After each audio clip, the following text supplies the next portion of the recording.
Hello there, welcome to the Saroy channel wherever you are in the world, and so much love to each and every one of you, and a very big hug.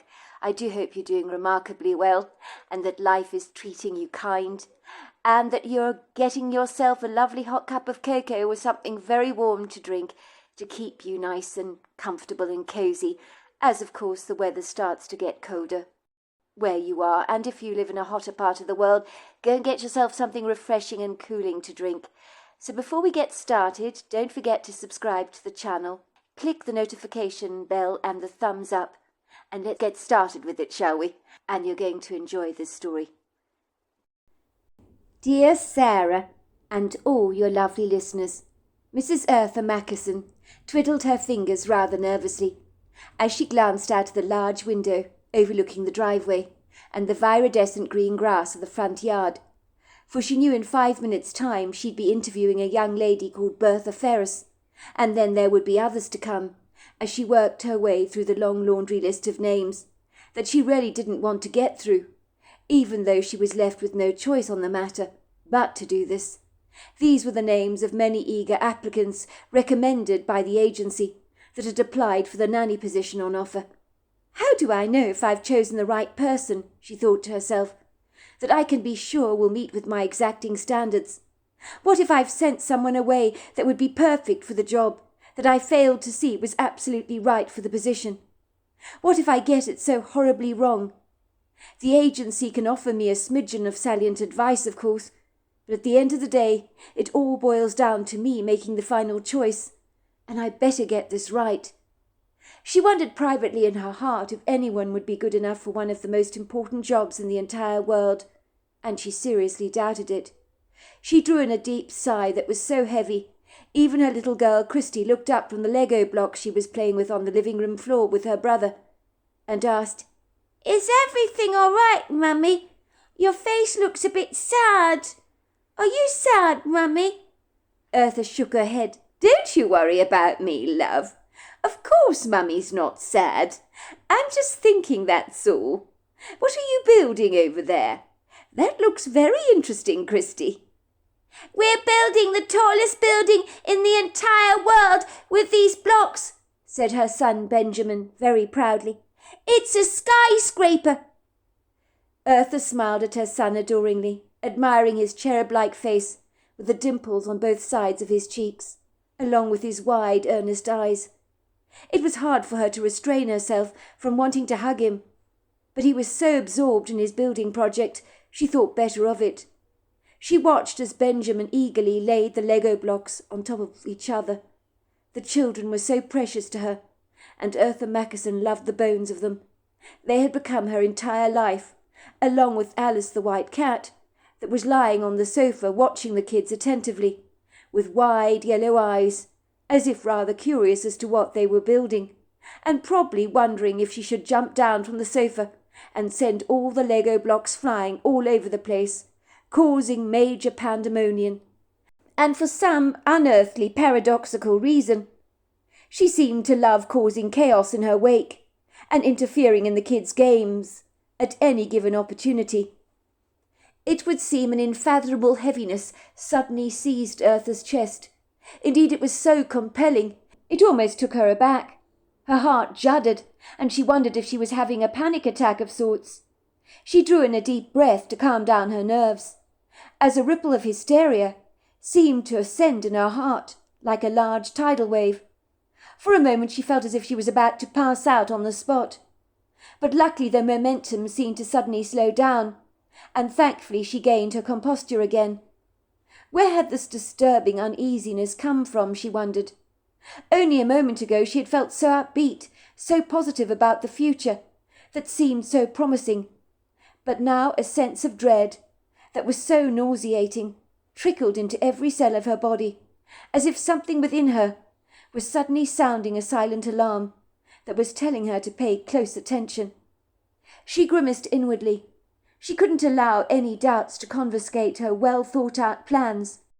Granted, she absolutely loathed doing what she was about to do, but it needed to be done. The day ahead loomed before her, like an uncharted, unscripted page in a child's exercise book that had not been written on yet. She pondered what the day would bring for her, and whether the outcome would be favourably positive.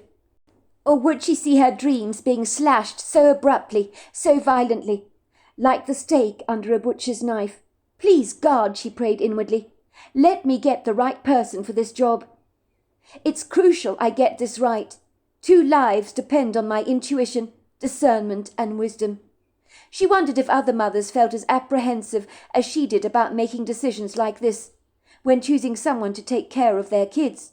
Or was she alone in being so alarmist about something that some might say was no big deal at all? But to Eartha Mackison, any decision that concerned her own children was a very big deal.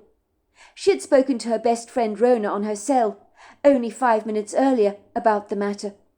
"I just can't do this, Rona," she said, knowing that Rona was the one person in the entire world that she could confide in. Who else was there now that her husband was dead? And talking to her parents about such concerns would make her mother become as paranoid as she was, as they were so startlingly alike. The last time she had confided in her mother about something that had worried her greatly, her mother had practically moved in with her the following morning and taken over the entire household. Eartha knew her mother would willingly look after the children, but she wanted her parents to enjoy their retirement years without being thrust with further responsibilities, like caring for their grandchildren, while she was working. She simply couldn't do that to them. After Nate had fortuitously died, Eartha's mother had devotedly spent her time shopping for Eartha, cooking, looking after the grandkids' every need, and she'd done so much already as far as Eartha was concerned. That selfless woman had done more than enough for her, and Eartha knew it was up to her to manage the affairs of her life as efficiently as she possibly could, and not to be dependent on her parents to bail her out of any difficulties. "I just can't do it," she repeated to Rona. "Maybe I should give up before I even get started. Something doesn't feel right about this, Rona. This whole wretched nanny project is really getting me down. I'm seriously beginning to have second thoughts about it. A moment ago I had a panic attack, would you believe? Well, at least I think it was a panic attack." "Where are you phoning me from?" came Rona's troubled voice. "You seem rather far away." "Sorry, it must be the poor reception.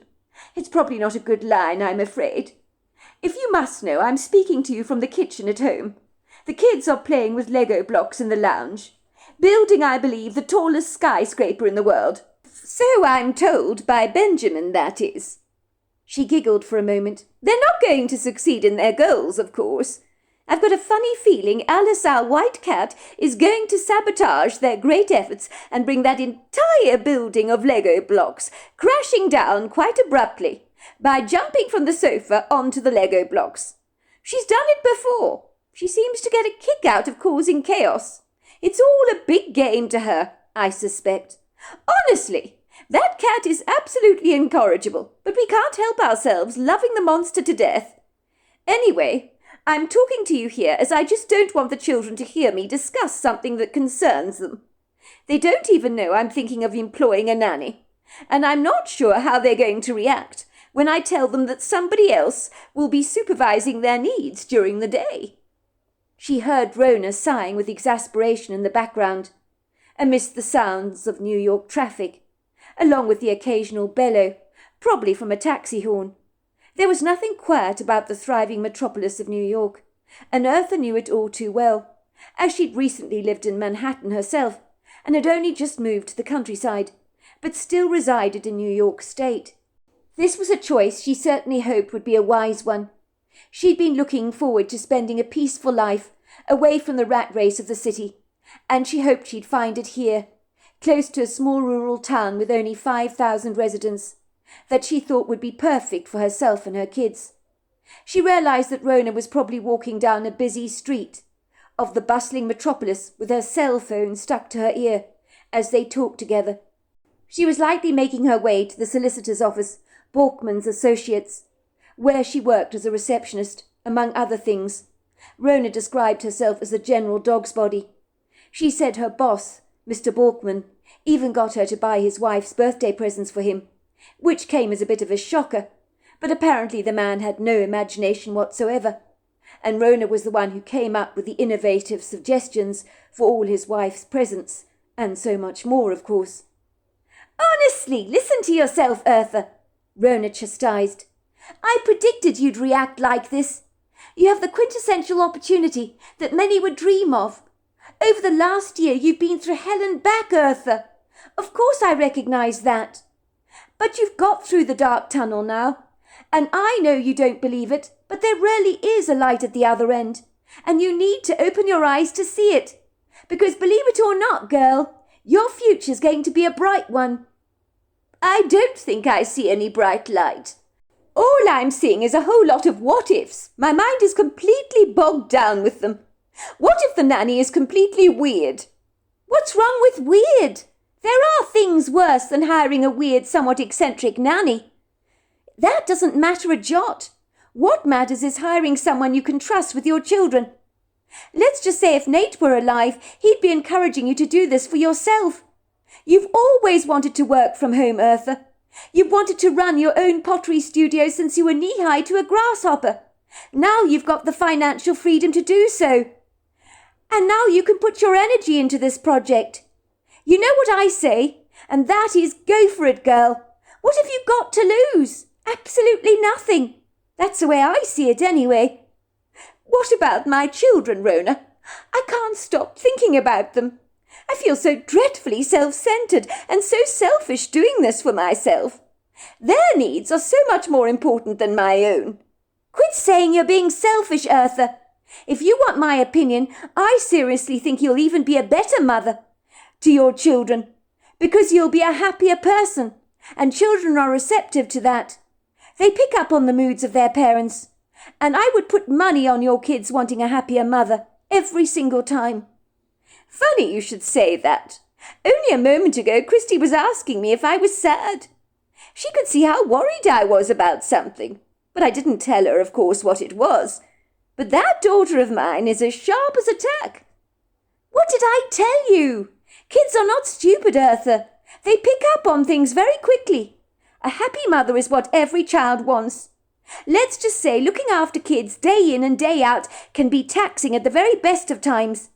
And without your Nate being on the scene anymore to lend a helping hand, things can become overwhelming and extremely tough. You need all the help you can get. It's no fun being a single mother, believe me. My sister Lana can testify to that.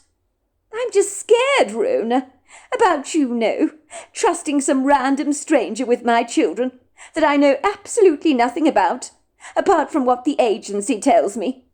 Looking after kids is a big, big responsibility, and the way I see it, I don't think anyone will ever be good enough for mine. I also feel so dreadfully guilty about not doing my mothering job full time and relying on somebody else to do it for me. Oh, my God, I can't believe this. You're getting cold feet, aren't you, Eartha? Please don't get cold feet. I think I am getting cold feet, Rona. I do hate to admit it, but I really do. I think it's because I feel as if I'm trampling on unfamiliar territory that I'm not well acquainted with, and I'm beginning to rather feel like an imposter in my own life. Oh, don't feel guilty, for goodness sake, Eartha. You didn't move all the way to the country 5 months ago to start backtracking now, did you? I mean, it's not as if you're even leaving your property, is it? You're on the property all day in a separate building that you renovated yourself into a pottery studio. When you take breaks from working in your studio, you can always check on the children throughout the day, as often as you like for that matter. Think about it. Some single parents don't have the luxury. Well, I suppose you are right about that. Of course I'm right about it. Think about it. These people dutifully toddle off to their jobs in the big city, and they come back in the early evening, don't they, feeling exhausted and frayed after a day spent at work. And then they don't even really get to see their kids, because by then their kids are going to bed. Think about it. With you working in your brand new pottery studio, creating some of your magnificent masterpieces, which I'm certain you're going to produce, as I've got so much faith in you, my girl, and all that talent that you've been hiding under a bushel for far too long, you can take as many breaks as you like. And in those quintessential moments, not only will you be able to check on the nanny to see if she's doing her job adequately, But you can also interact with your children whenever you so wish. You are the one that gets to call all the shots. It's a win-win situation as far as I'm concerned, Eartha. Well, I suppose you're right about that. Of course I'm right, Eartha. You're one of the lucky ones. You need to see it that way.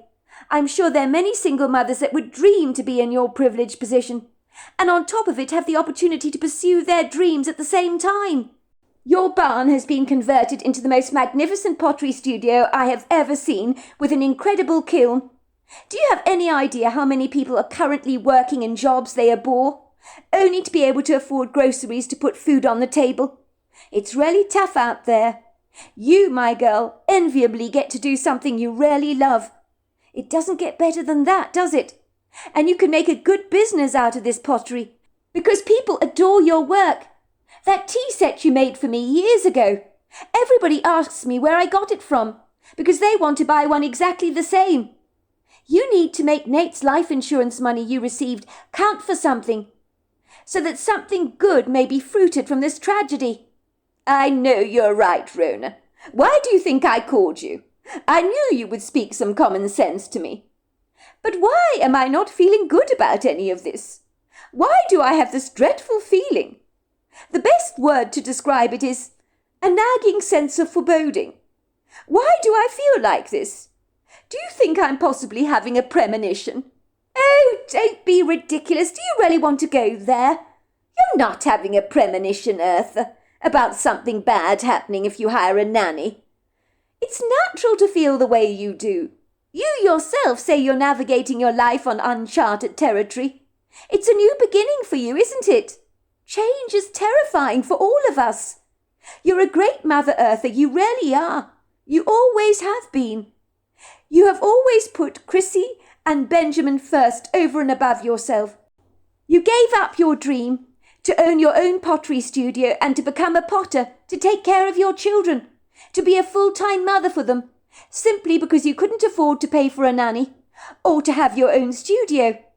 But now you can afford a nanny and you have your own pottery studio. So it's a game changer for you, is it not? Things have changed exponentially in more ways than you ever imagined possible. Yes, it's a tragedy that the financial freedom you always longed for only came to you after Nate's tragic death. But he would be the first to tell you to do this, to go for it. I remember very clearly Nate telling me how he longed to set you up in your own pottery studio so you could pursue your dreams. He told me that hundreds of times over. But sadly at the time you didn't have money. So at least something good came out of this dreadful calamity. No money can ever replace Nate. I'd rather be as poor as a church mouse, Rona, and live on baked beans every day of my life than be without him. I miss him so terribly. A day doesn't go by without me grieving his loss, even after all this time. Of course you feel that way, Eartha.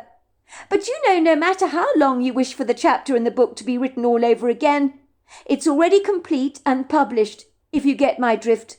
There's no going back now. You can't undo the past, can you? I know you're right, but sometimes I just can't help being lugubriously sorrowful, overwrought with irrational anxieties.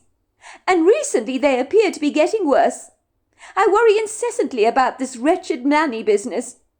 I guess I've seen so many movies about nannies doing dreadful things to people's children. So naturally I fear the worst. I can't help myself on that. Well, anyone in your position would feel exactly the same. Children are a big responsibility, Eartha. Everybody knows that. But you've been very brave. I take my hat off to you. How you've handled everything so stoically since Nate's death. You've been a trooper, you really have. And I don't say that lightly. You deserve some good fortune for a change in your life, Eartha. That's all I'm saying. Now quit feeling sorry for yourself, will you? And go and interview those nannies. I promise you the future is not as dauntingly intimidating as you believe it to be. Grab the bull by the horns, for goodness sake, and go for it, girl. You'll be so glad you did. But what if I don't find anyone suitable, Rona? If you don't like the nannies you see today, there is no harm done. You can do this all over again until someone that you meet ticks the right boxes for you. Maybe you could use another agency. Don't forget, Eartha, these professional nanny agencies have vetted the nannies before you even get to interview them. So no doubt they've checked references and so forth. They've done all the hard graft for you. You only have to pick someone you believe will be good with your children and right for the job. It's not rocket science. How hard can it be? Are you kidding me? It's the hardest decision I've ever made in my entire life. These are my children, Rona. If I get this horribly wrong, I will never be able to forgive myself. Sometimes the heart doesn't match the outer veneer. You know that as well as I do.